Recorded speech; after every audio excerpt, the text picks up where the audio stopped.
this video we're going to be focusing on character painting. Granted, I know this is something we've kind of already looked at in previous videos, but let's just take some time to focus on it and why it's so important in our miniature painting. We ourselves have things that make us unique, be that in our physical genetics, how we accessorise, and also how we act in order to portray ourselves to those we meet directly and, like I'm doing right now, indirectly. Miniature painting and building is no different. If you're inclined to play D&D with minis, the characters that you play may be painted in a colourful and vibrant way so that they're noticeable on the board to you and your friends. After all, they're the heroes, right? Well, what if your hero's a thief or a rogue? You may opt for sneaky muted colours as to not draw too much attention to your character. Maybe the base will have features that tell the story of your character, the world they inhabit, or maybe it's neutral, just to fit in with the Dungeon Master's created world and as to not distort the view of it. On the other hand, in wargaming, usually it's a group of army men, soldiers bred for war. One or two might have a different weapon or feature, but generally speaking, they will all look the same and typically wear cohesive uniform. But then, maybe they don't have to. Maybe they're a ragtag group called together. But that's down to you and your choice. More often than not, box art, these minis you buy,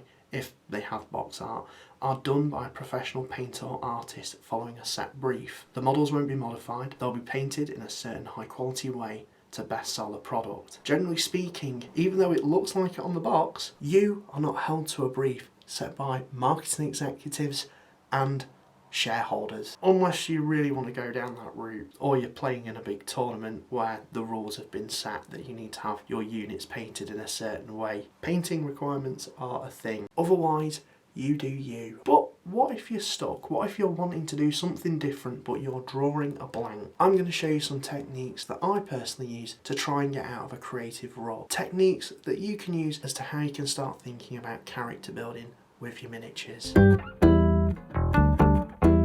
To do this, we're going to be using a vampire from Reaper Miniatures. Notice no artwork to dishearten you, a completely blank canvas at an exceedingly good price. A fresh sight to see compared to a certain company's constant price hike. Okay, so it's not over encumbered with exuberant detailing, but there's enough there. And more importantly, it's distinguishable. So how are we going to paint this guy? Well, let's break his character down at face value. He's a vampire, he's holding a sword that looks a little bent, but we can straighten that out. He's also raising a toast with his chalice. A toast to what? Who knows? His overall pose looks very grand and vitriolic, and that also goes with the clothing he's wearing. He certainly looks periodic. With that being said, he has a really rough looking cape, organic bat wings that completely contrasts the other style of clothing. So using this information, let's look into this further and start creating some decisions. Film, TV, and paintings are a great place to look to find a source of inspiration, particularly when creating a colour palette. People in the background will typically be dressed to fit the time period or scene, but not to the point the colours dominate and draw attention away from the main focus of what the director wants you to pay attention on. Whereas a bright colour will bring the main character to the foreground and immediately have your attention. Colour choice for miniatures is crucial and acts in exactly the same way. In terms of vampires, vampires have been portrayed in varied ways throughout time. However, I'm looking to go for a blend of the classic sort of Nosferatu look. I started having a look at periodic clothing that matched the sort of attire this character's wearing. I didn't want to go for the typical black that vampires are usually portrayed, although I did want something that was eerily gothic and macabre. And I think I found that in the sort of cloak that the character's wearing that kind of looks like bat wings, which is comparable to a riding cloak. We'll make it work. Basing the miniature, as always, is an incredibly important thing. So I got a slightly bigger base just to mount this guy on. I definitely need to start thinking about the gothic tones that I want to draw into the scene that he's standing in. And what screams gothic more than a creepy graveyard? So fortunately my local gaming store, which I also bought this miniature from, had some tombstones. Oh, deliciously macabre. And so yeah, these were a natural buy. But before we take a look at these, let's just straighten out that damn sword. Using some hot boiling water, I just dunked the miniature into that and straightened out the sword, and well, it's looking a lot more presentable now, ready for painting. Although we should probably glue it to the base first, but let's just try some options, see how things look with some of these gravestones. I don't want anything too dominating, and these gravestones can certainly be modified as well. You're not set with how they come out of the box, we can snip them apart a bit, although thematically I don't think we should go for the one with the cross. Indeed. There's nothing to really assemble with this miniature other than just sticking it on the base. To do this I'm using some Humbrol poly cement. I'll be using this for the tombstone, but first I need to do a bit of prep work. The one that I want to use, I want to kind of cut at an angle, so I'm marking this out with a pencil as to the degree that I want to cut, and using my clippers.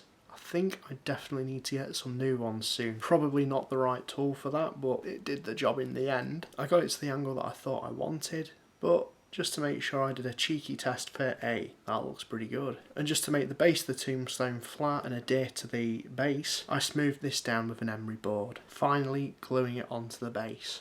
I think it's now time to give this dude some colour. I'm going to be doing something a little bit different this time round, using technical Stirland mud. Just wanted to give some texture to begin with, just to see how it looked around the tombstone. Applying this all over the base, I'm then going to prime over this.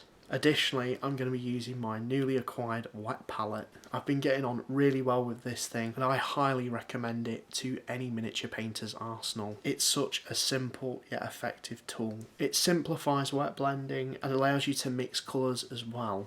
And while putting down the first colour of Calidor Sky, you can see how easily this thins the paint down to the consistency that we need. So let's chuck on our first colour and first layer. And using the information I've gathered, I'm just going to go in and paint this thing.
wouldn't be a vampire without blood involved somewhere, and I've got the perfect paint for it. Blood for the blood god. It's quite a thick, gooey paint, accurate to the consistency of blood, and so I'm going to fill this into the chalice and stipple it onto both sides of the sword, not over encumbering it, but just enough to look as if it's drawn blood. Next up, I'm going to focus on painting the face. Now, I suck at painting faces, so this was a lot of trial and error, and I went back and forth to colours.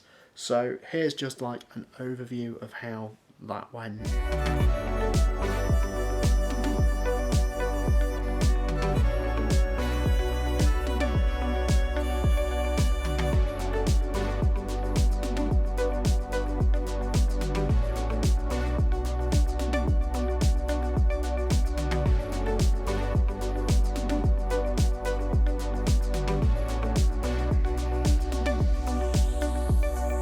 To top this miniature off, I thought I needed something more for the base, and well, these red flowers from Gamer Grass were the perfect choice. Using some PVA glue just to solidify them, I picked a couple using my tweezers and stuck them down, and well, let's take a look at how the miniature came out.